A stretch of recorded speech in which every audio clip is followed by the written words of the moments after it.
when they realize that your body has become so dependent on you adding this to your internal systems that you can't do without it.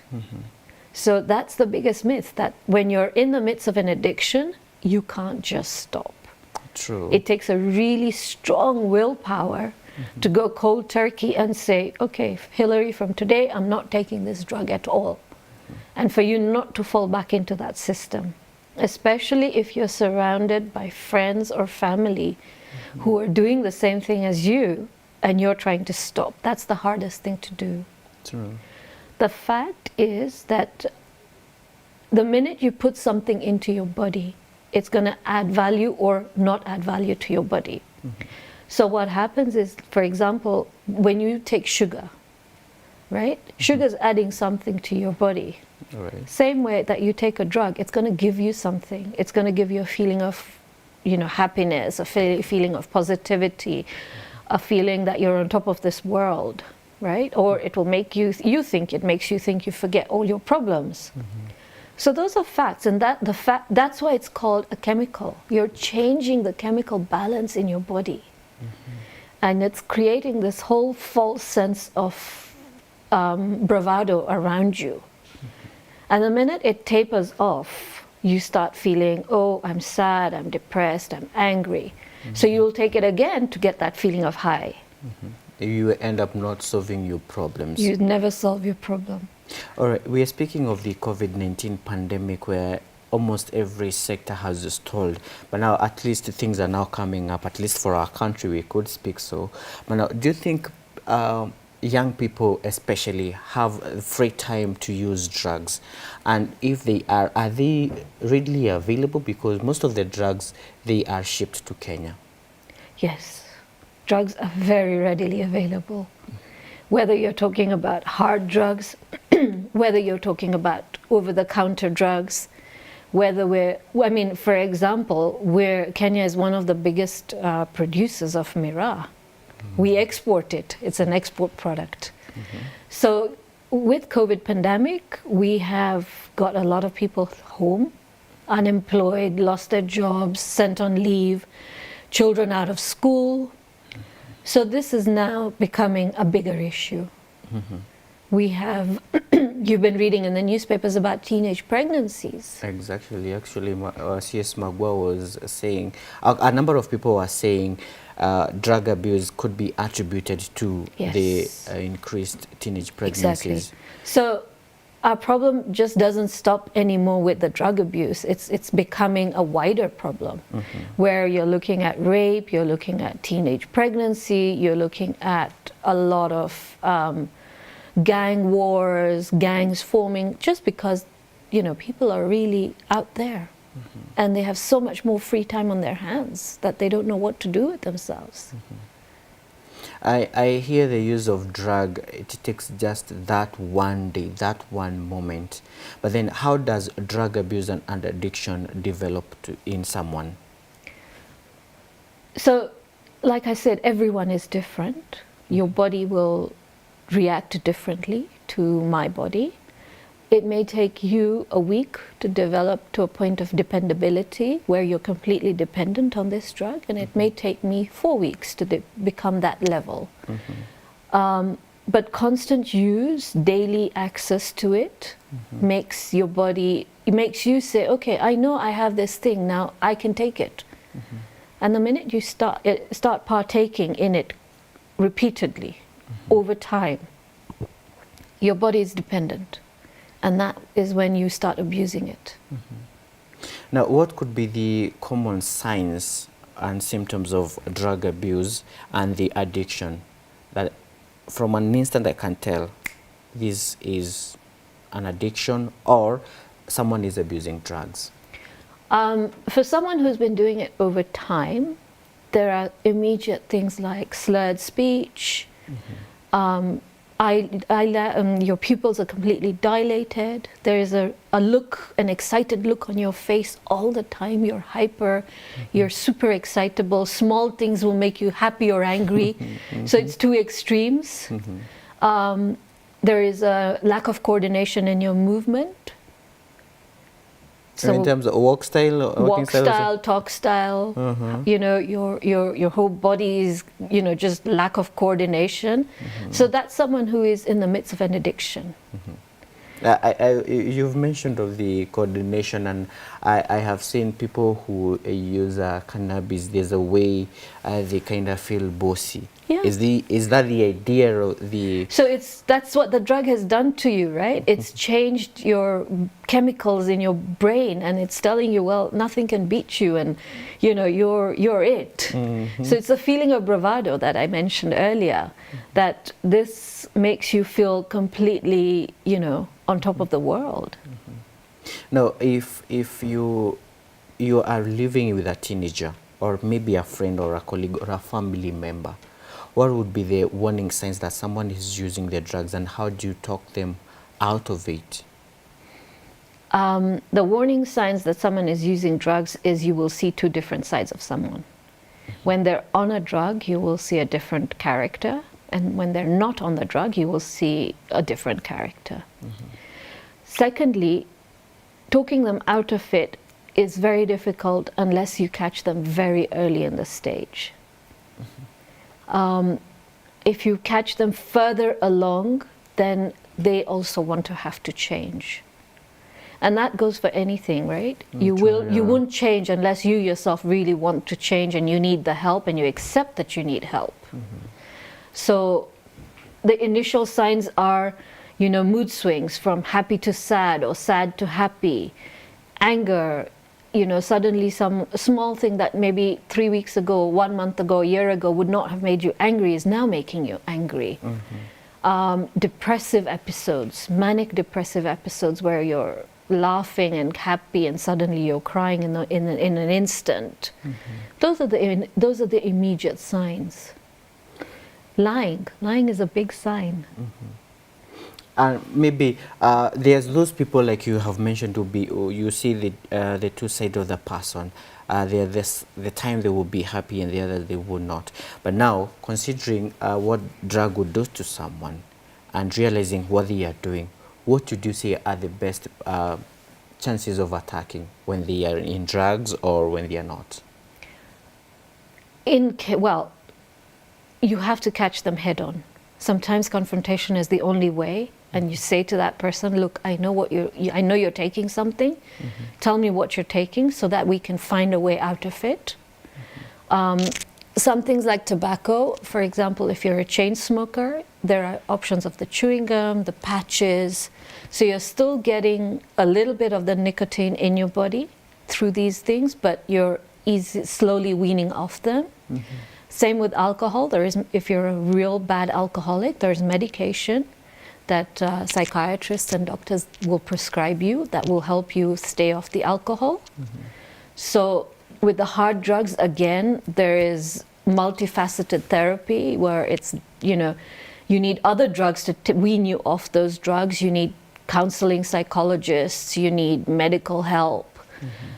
Sometimes you need restraint, you know, where you're actually put into a place, a rehabilitation center, and said, well, this is it, we're controlling everything that goes into you, into your mind and into your body. So there are avenues for help. I know churches and religious organizations also help, especially in Kenya. There are a lot of social groups and social workers within the estates who are accessible to people for help. So there is quite a bit available. You just have to be in a position to say to this person that, listen, we need help and we're going. We've heard stories of people who have gone for rehabilitation, and when they come back, they get to drugs again.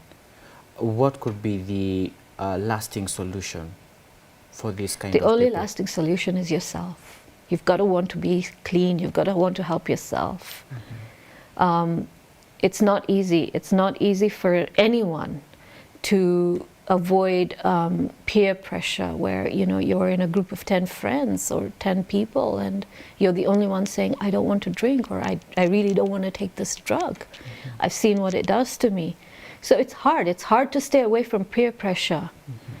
sometimes it's also best to not, when you come back from rehabilitation or when you're trying to solve your problem, to stay away and cut off relationships with such people, because you know they're going to take you back to where you were.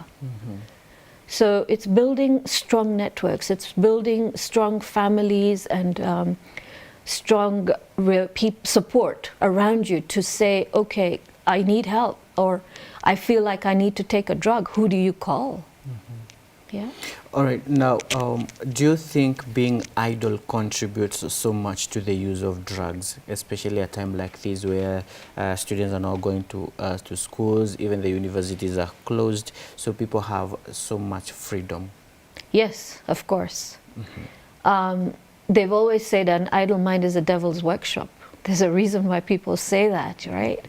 So being idle, being at home, being unable to go to school, college, university, work, just gives you, and then on top of it, the uncertainty of this whole COVID pandemic, whether you'll get a job, whether we will go back to school in January. So it just makes somebody who is slightly less strong in their mind say, you know what, I have nothing to lose. Let me just go and take this. It makes me feel good. I might as well. True. And for the sake of parents who abuse drugs, especially the alcohol, most of the time they take it when they are stressed.